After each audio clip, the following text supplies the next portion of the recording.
नमस्कार, प्रणाम, सत श्री अकाल। मैं अखिलेश झा इस IITian फिजिक्स में आप तमाम छात्रों का हार्दिक अभिनंदन करता हूं। सबसे पहले आप लोग को नव वर्ष की हार्दिक बधाई देना चाहता हूं, नव वर्ष की मंगल कामनाएं देना चाहता हूं। आप सभी जीवन में काफी तरक्की करें और निश्चित रूप से इस बार आप सबों का IIT में चयन हो जाए। बच्चों देखिएगा, एक चीज निश्चित रूप से एक बेहतरीन क्वेश्चन आपके सामने है। ऐसे तो मैं क्वेश्चन लाता रहता हूं, लेकिन ये निश्चित रूप से इतना इंपॉर्टेंट क्वेश्चन है कि अगर आप IIT का प्रिपरेशन कर रहे हैं तो निश्चित रूप से इस क्वेश्चन को देखिए, क्योंकि IIT के प्रिपरेशन में निश्चित रूप से इस टाइप का क्वेश्चन आने वाला है। और ये पक्का है कि अगर आप इस क्वेश्चन को अभी सोल्व कर लेते हैं तो ये तय मानिए कि IIT में इस बार आपका सिलेक्शन होने जा रहा है। ये कंफर्म बात है। आप अभी लिख के ले लीजिए, हम साइन करके दे रहे हैं आपको। ध्यान दीजिएगा कि ये क्वेश्चन कह रहा है find the phase difference of cosine wave. कह रहा है कि कोसाइन वेव का फेज डिफरेंस फाइंड आउट करिए। बच्चों आपके अंदर में कंफ्यूजन होगा कि ये कोसाइन वेव डाल रहे हैं, ये IITian फिजिक्स से फिजिक्स का क्लास चलाते हैं, तो ये मैथमेटिक्स की बात कर रहे हैं। तो बच्चों मैं आपको बता दूं कि अगर IIT में आप सेलेक्ट होना चाहते हैं, IITian आप बनना चाहते हैं, तो आपका फिजिक्स, केमिस्ट्री, मैथमेटिक्स बिल्कुल दर्पण की तरह चमकता हुआ होना चाहिए। और निश्चित रूप से आपको एक बात बता दूं कि फिजिक्स और मैथमेटिक्स ये दोनों तो बिल्कुल मिला हुआ सब्जेक्ट होता है। अगर आपके पास मैथमेटिक्स का नॉलेज नहीं है तो आप फिजिक्स का क्वेश्चन सोल्व नहीं कर सकते हैं। मतलब कि आपके पास मैथमेटिक्स का भी डेप्थ नॉलेज होना चाहिए, तब जाकर के आप फिजिक्स बना पाएंगे, क्योंकि दोनों मिला जुला सब्जेक्ट है। बिना मैथमेटिक्स के फिजिक्स सोल्व करना इम्पॉसिबल है। तो ध्यान दीजिएगा एक चीज, क्योंकि आप IIT में जाना चाह रहे हैं और हम कभी भी आपको कंफ्यूज नहीं करेंगे कि बिना फिजिक्स जाने आप IITian बन जाएंगे और बिना मैथमेटिक्स जाने आप IITian बन जाएंगे। हम ऐसा बिल्कुल कंफ्यूज नहीं करने वाले हैं। ये बेहतरीन क्वेश्चन है, अगर आपसे बन पा रहा है तो बना के दिखाइए। अगर टाइम समय सीमा के अंदर बना ले पा रहे हैं तो हमें बताइए और कमेंट के माध्यम से बताइए कि हाँ ये आपसे बन जा रहा है।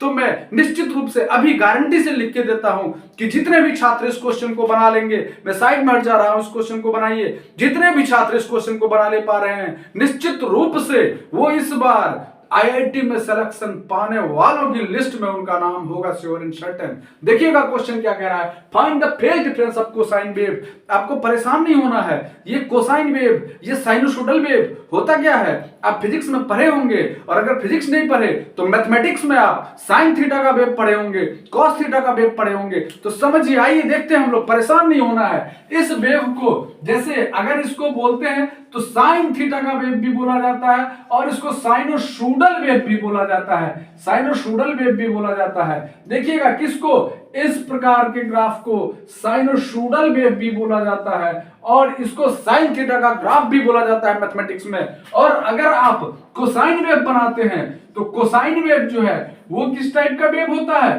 तो कोसाइन वेव यहां से ऊपर की ओर एक से यहां से शुरू होता है, क्योंकि इसका मैक्सिमम वैल्यू 1 होता है। अब ध्यान दीजिएगा, कोसाइन वैल्यू कॉस थीटा का मैक्सिमम वैल्यू क्या होता है, 1 होता है। तो इस वजह से यहां से शुरू होता है। अब पहले तो आप ग्राफ देख लीजिए और ग्राफ को समझ लीजिए कि ये साइनोसोडल वेव है, मतलब ये साइन थीटा का वेव है, और ये जो है कोसाइन वेव है, मतलब कॉस थीटा का वेव है। आपसे क्वेश्चन कर रहा है find the phase difference of cosine wave, कि कोसाइन वेव का मतलब कॉस थीटा कोसाइन वेव का जो फेज डिफरेंस होगा वो होगा क्या। तो बच्चों सबसे पहले तो आपको देखना है, बिल्कुल इजी क्वेश्चन है, एकदम पलक झपकते बन जाएगा क्वेश्चन। देखिएगा यहां पर में क्या होता है कि ये कोसाइन वेव है। ध्यान दीजिएगा, ये कोसाइन वेव है, ये वाला क्या है, कोसाइन वेव है।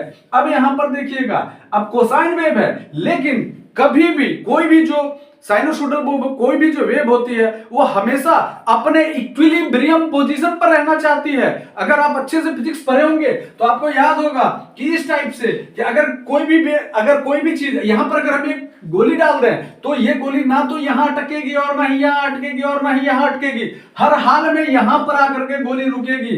क्यों रुकेगी, क्योंकि वो हर हमेशा अपने इक्विलिब्रियम पोजीशन को मेंटेन करना चाहती है। तो इस बात को ध्यान दीजिएगा कि ये जो इक्विलिब्रियम पोजीशन होता है, इस इक्विलिब्रियम पोजीशन को मेंटेन करने के लिए तो ये भी जो वेव होगा ये क्या करेगा, अपने इक्विलिब्रियम पोजीशन को मेंटेन करना चाहेगा।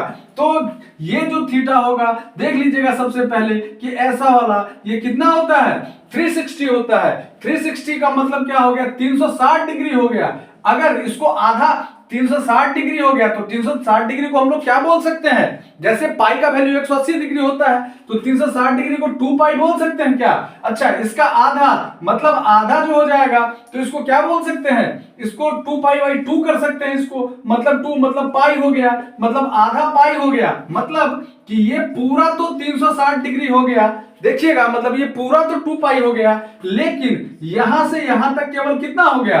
पाई हो गया। लेकिन हमको वहां से वहां तक भी नहीं जानना है, केवल इस जगह से इस जगह तक जानना है। मतलब इसका वैल्यू क्या हो जाएगा? यहां से यहां तक का पाई बाई 2 हो जाएगा। क्या हो जाएगा बच्चों? पाई बाई 2 हो जाएगा। इसको आप नीचे तो देखिएगा, ये जो हम बता रहे थे अभी कि जैसे ये वाला भाग केवल ये वाला भाग का बोल रहा है, तो चूंकि यहां पर इक्विलिब्रियम पोजीशन को ये कंटिन्यू करना चाहेगा, मतलब इतना ही दूर, मतलब ये क्या हो गया? पाई बाई 2 हो जाएगा। तो अगर आपसे पूछा जाए कि find the phase difference of cosine wave, तो सीधे आप क्या बोलेंगे? पाई बाई 2 हो जाएगा इसका आंसर। बिना कोई कंफ्यूजन के आप पाई बाई 2 दे देंगे।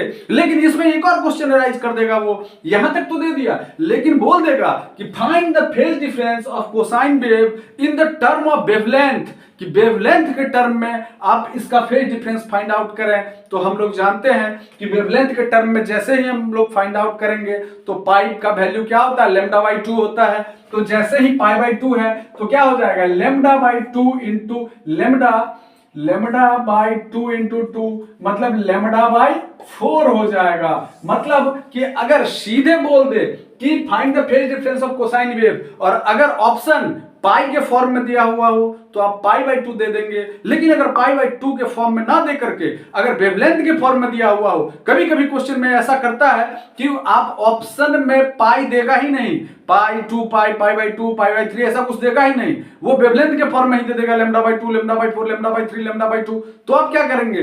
तो आपके पास कंसेप्ट होना चाहिए। तो बच्चों, अगर आपको बेहतरीन कंसेप्ट चाहिए तो निश्चित रूप से हमारे चैनल को लाइक शेयर और सब्सक्राइब करिए। और अगर आपको आईआईटी का नोट्स मटेरियल चाहिए तो हमें कमेंट करिए, हम निश्चित रूप से आपको आईआईटी का नोट्स मटेरियल और बेहतरीन क्लास प्रोवाइड कराएंगे। I am able to send you beyond the horizon. मैं इतनी क्षमता रखता हूं कि आपको आईआईटी में भेज सकूं। तो इस वजह से निश्चित रूप से चैनल को लाइक शेयर और सब्सक्राइब करिए। तब तक के लिए जय हिंद, जय भारत।